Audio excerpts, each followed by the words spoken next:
Hi guys, હું છું તમારો દીપક રાવત અને આપણે આવી ગયા છીએ પોનિયારીની બ્લોગ તમને આગળ બતાવીશ.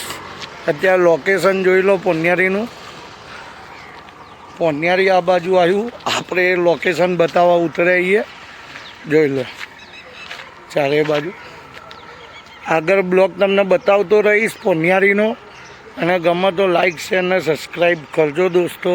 તમારા માટે મહેનત કરું છું, જોઈ લો.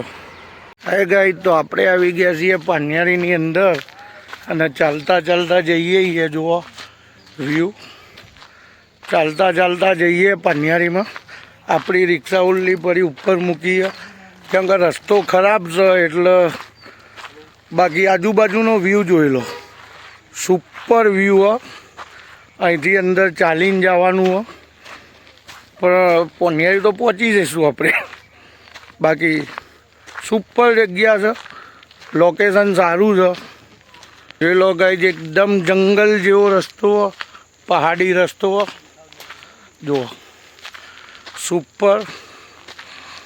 અને ચાલવાનું 1-1.5 કિલોમીટર અંદર આપણે પહોંચી જઈશું. જુઓ, કોઈ પ્રેમીઓએ નામ લખ્યું હોય KS. આજુબાજુનો વ્યૂ જુઓ તમે, સુપર. ઓ ભગવાન, થાકી ગયા. બસ જોડાતા રહેજો. બંકો એકલો જ છે.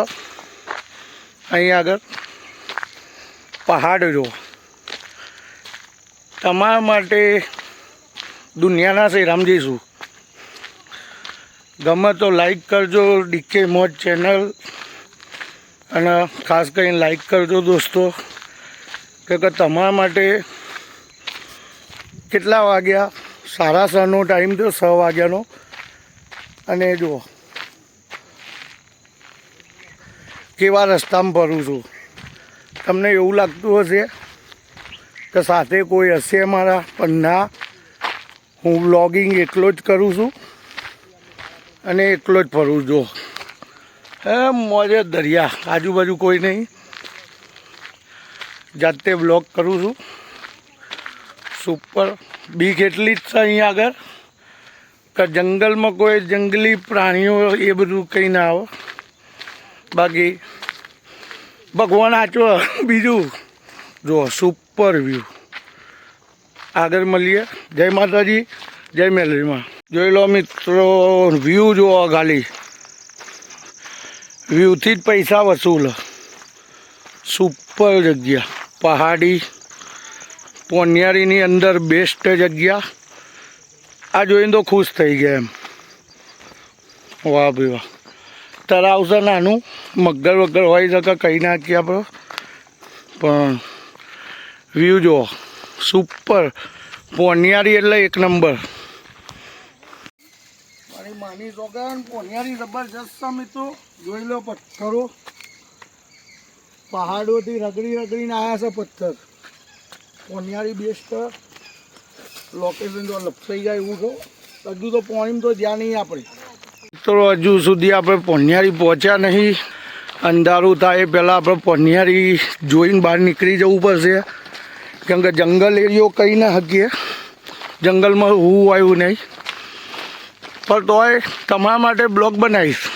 ખરેખર મિત્રો, હેડીને હા ને હરી જો 2-2.5 કિલોમીટર હેડ કરીએ, પોનિયારી નહીં આવતું. ના આજુબાજુનો એરિયો જો, જેટલા અંદર જઈએ છીએ એટલું ભયાનક વાતાવરણ થઈ શકે એવું કહી શકીએ. કે રોડ બી બહુ ખરાબ, એટલે સાધન તો અંદર નહીં જતું. આ એક એવો રસ્તો હોય ને પથ્થરોવાળો, અને ખરેખર બોલતા હાજર. પણ તમારા માટે આપણે પોનિયારી તો પહોંચીશું જ. રસ્તો જુઓ, ખાબર ખુબર રસ્તો છે. પહોંચીશું. બ્લોગ તો પૂરો કરીશું.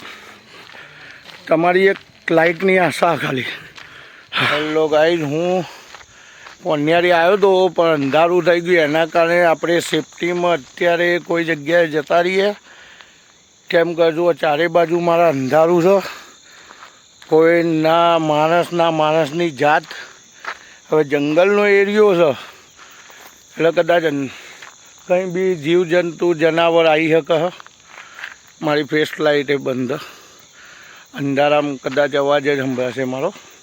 જોજો, અહીંથી આપણે આગળનો બ્લોગ કાલ સવારે ચાલુ કરીશું, બાકી જોડાતા રહેજો. જોઈ લો ગાઈસ, અંધારામાં આપણે પોનિયારીની અંદર તો પહોંચી ગયા છીએ, પણ આજુબાજુનું શૂટ કદાચ નહીં દેખાય. અંધારું થઈ ગયું, એના આધારે કાલ સવારે બ્લોગ ફેરથી બતાવીશું આપણે આજુબાજુનું. ત્યાં સુધી આપણે સેફટીમાં આપણે થવું જરૂરી. તમારા માટે રિસ્ક લીધું છે, સપોર્ટ કરજો. Like, share, subscribe. ડીકે મોજ. જય માતાજી. કાલ સવારે મળીએ. પોનિયારીની રાત ભયાનક જોઈ લો. ભૂત પલે તો આપણે બીવાતા નહીં, પણ જનાવરથી બીક લાગે છે, એટલે જનાવરની સેફટીમાં આપણે કોઈ આશ્રમે સૂઈ જઈશું આજે.